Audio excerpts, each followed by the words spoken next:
A Richmond man pleaded guilty Monday to multiple drug distribution counts in Chesterfield County in a case with broad ties to a South Richmond street gang whose members sold heroin and were linked to at least 2 overdose deaths and 1 slaying, authorities said. Stephen Diallo Green, 24, a member of the 004/Foxwood gang who is awaiting trial in Richmond for a January 29 killing, pleaded guilty in Chesterfield Circuit Court to 4 counts of distributing heroin, 1 count of manufacturing a controlled substance and 1 count of possession of a firearm by a convicted felon. In exchange for his pleas, the prosecution withdrew 6 accompanying counts. Green was one of half a dozen 004 gang members charged with drug distribution in Chesterfield as the result of a joint Chesterfield-Richmond police investigation into the local heroin trade and spree overdoses of 4 people, 2 of whom died, in Chesterfield dating to the fall of 2016. A Chesterfield man was found dead October 29, 2016. At a home in the 2800 block of Gainford Circle in the county, and a woman was found dead January 3 in the 4200 block of Briarwood Drive, also in Chesterfield. Both died of toxic effects of heroin laced with fentanyl. The name and phone number of one of the gang members, Daquan H. Wilkins, was linked to the victims through cell phone records, authorities said. On January 29, 31-year-old Joseph Boyle was found shot to death inside a crashed SUV in the 5000 block of Sneed Road in the Foxwood apartment complex in South Richmond, where the 004 gang was based. Green was charged with Boyle's killing, as well as attempted murder, maliciously shooting into an occupied vehicle and several firearm counts. His jury trial is set for December 11 in Richmond Circuit Court. One of the main functions of the gang, or the purpose of the gang, is the distribution of narcotics, Chesterfield Deputy Commonwealth's Attorney Larry Hogan said after Monday's hearing. And in this case, our experience recently has been with heroin, although Mr. Green was also selling cocaine to our source. Hogan said the gang members, some of whom are remnants of the former Broad Rock Boys gang, were rounded up in February after Chesterfield and Richmond police served more than half a dozen search warrants at locations in both localities. In addition to narcotics, detectives confiscated a number of weapons, including assault-style rifles and drum magazines that can hold 50 rounds. They've been tied into other violent crimes, such as attempted murder, malicious wounding and felony assaults, Hogan said. The gang members even produced their own professional quality rap video that was posted on YouTube. It was done right there at the Foxwood Apartments, the prosecutor said.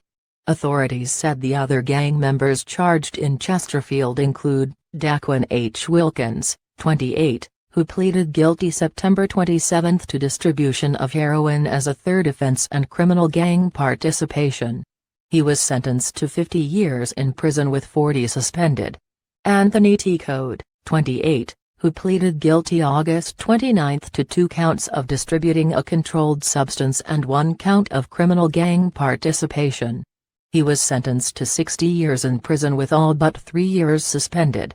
Jeremy J. Taylor, 29, who pleaded no contest August 29 to possession with intent to distribute controlled drugs, conspiracy, criminal gang participation and felony hit and run. He was sentenced to 80 years in prison with all but 2 years, 4 months and 15 days suspended. Dwayne M. Johnson, 28, whose case is set for a November 30 jury trial on charges of possession of a controlled substance, possession of a controlled substance with intent to distribute, obstruction of justice and criminal gang participation.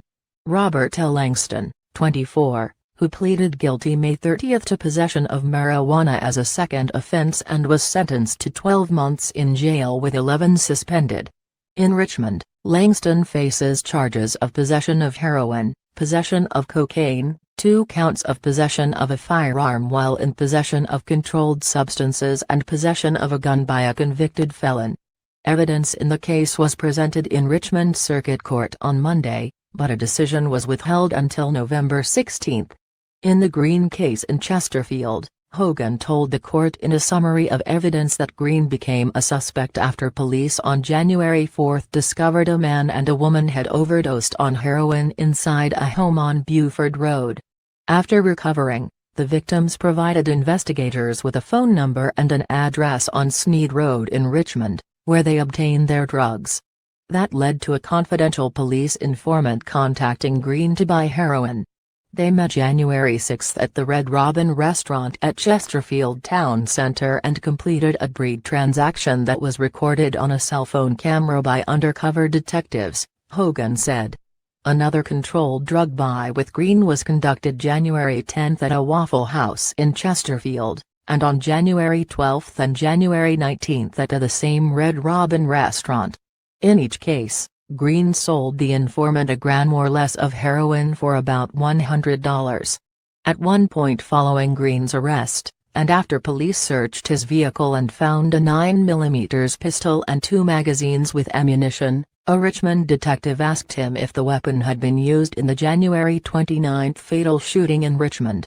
Green replied, "I'm 100% sure that weapon wasn't involved in the homicide," Hogan quoted Green as saying in his court summary. Green faces 5 to 10 years in prison when he is sentenced January 24. Hogan said the gang arrests were the result of really good police work by Chesterfield narcotics officers, along with good assistance from Richmond police gang and homicide detectives. "They kind of connected the dots for us," the prosecutor said of Richmond's contribution. Hogan said police continue to investigate whether Wilkins can be tied to the heroin sold to the Chesterfield residents who died of overdoses on October 29, 2016, and January 3. Wilkins could face felony homicide charges if police can prove he supplied the victims with the heroin.